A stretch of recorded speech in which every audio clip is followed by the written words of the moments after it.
teachers say, if this board extends the contract, it will be taken as a slap in the face and an act of we're not hearing you. If you do that, and if this board passes and extends this contract, that is a choice you are actively making. I'm here to tell you, I have heard everything you say. I expect tremendous changes. I expect us to move forward. I expect everybody to continue to be tired and work hard, but to not feel beaten down in just the months from now. And I believe it can happen, but not if we get stuck in proving others wrong. Thank you. Ms. Trainor. Sure. Thank you.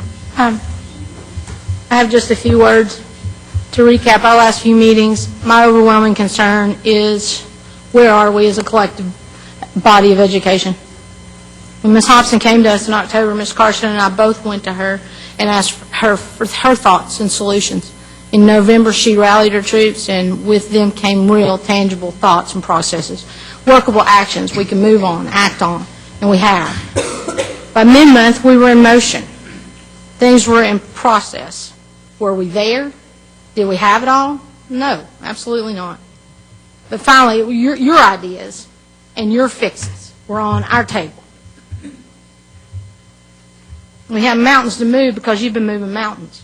We get that. But obviously, I'm the village idiot, because I thought we were here to work together.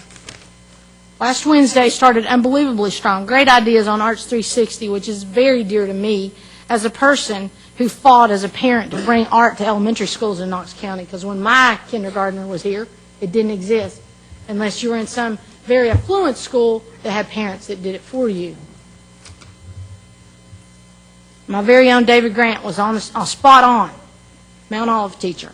Spot on in his thoughts on the matter. There were several thoughts throughout the whole evening, very helpful still. But then the tone had changed. Now the conversation had gone to Dr. McIntyre's contract. No solutions. Now it was attacks. Not just Dr. McIntyre, this whole entire board. One minute we should get in the classroom. Next minute, Dr. McIntyre should go to classroom without an entourage. Which would you prefer? We should know what our teachers are going through. Know what our policies are doing to you, you said. I realize the majority of you people do not know me. I have no idea. But a good-sized group that was saying those things did. And I'm all about the support of the speaker. But when you're the one taking the heat and the group that knows you more than anybody, not only claps, but stands up when those people are telling you that, stands in support of those comments, it tends to break your heart. I have 20 years served as a parent and volunteer for this school system. 5 of those years in that one group school alone. Remember, I said volunteer. So you might understand how my world changed Friday morning when I received a call from a very panicked parent. Because, yeah, I'm still kind of the lifeline for the moms and dads in South Knox. Ironically enough, this mom had spent 3 solid years in the same school, as well, a volunteer. And if people want to question the $200,000 that was put into that stadium and Mr. French oversaw, she's the one person, with the exception of Jeff Berry, that made that happen. It wasn't me. It wasn't me. She had seen a YouTube video depicting this board, central office, and Jim McIntyre as Adolf Hitler in the Third Reich. That's right. Dr. McIntyre was Hitler, and the board, central office, and other players were the Third Reich. The mom was appalled, worried how could we control this at our high school, where now our students have their own computers. Why is this a big deal? Why would this be a big deal to me? Because a teacher who has students, including this mom's students, as her friends on Facebook, liked this video. She not only liked it, but she sent it on to others.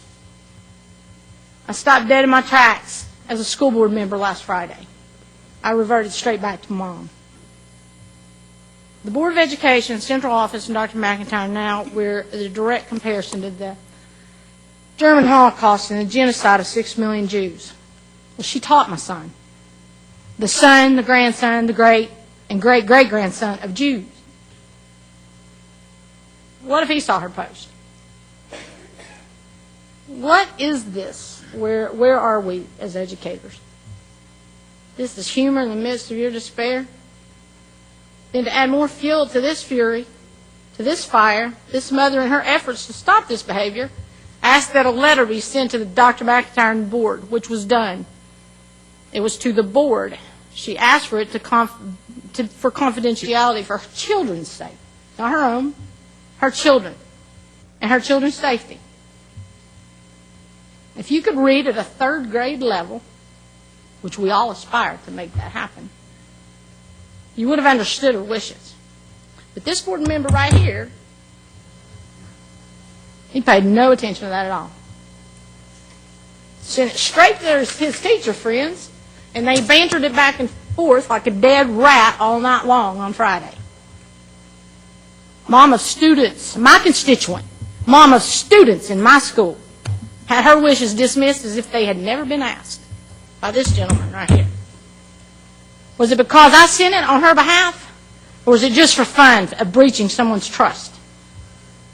Because you could. You had that ability. Emailed me, asked me, was I sure she could be kept confidential? 7 other board members didn't send it on. I could wish on a wing and a prayer that these veteran teachers who I've known and loved for years would think long and hard before hitching your wagon to that.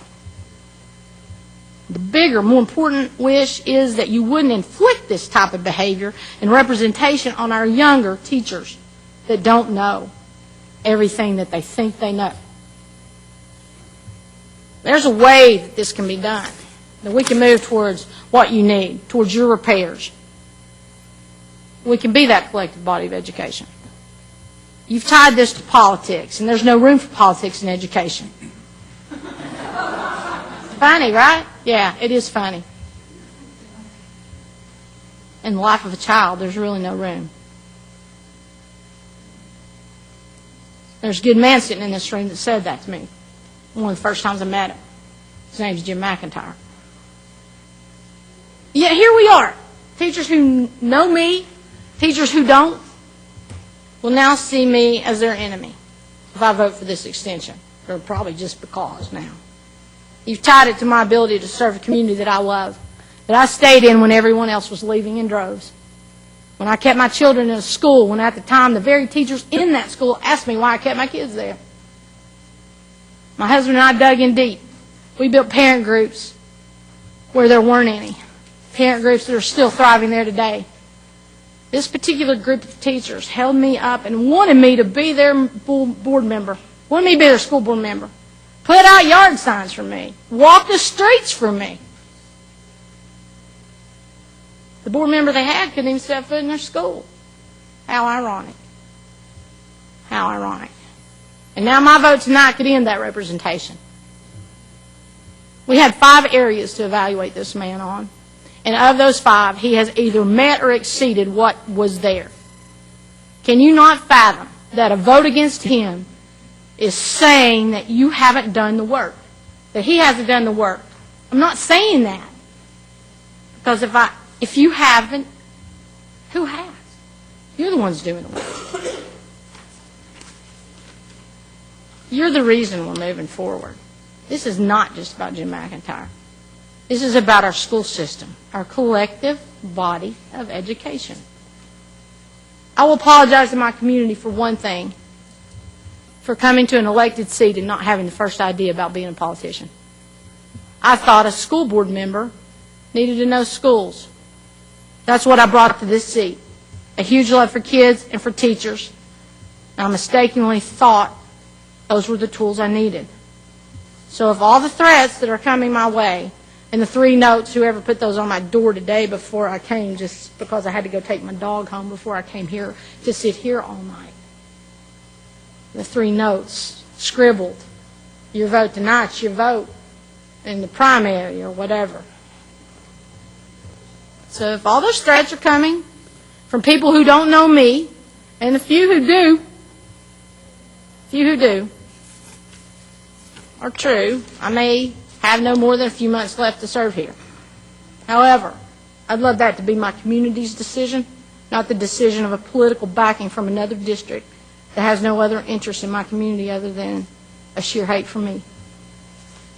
I love South Knoxville. Most people know I love South Knoxville. And I think this is a man for the job down here. I know him on a personal level. I know him on a professional level. I know his family. And he's a good man. So if that means this vote's against the teachers of this county, that's very unfortunate. Thank you. Ms. Kincannon.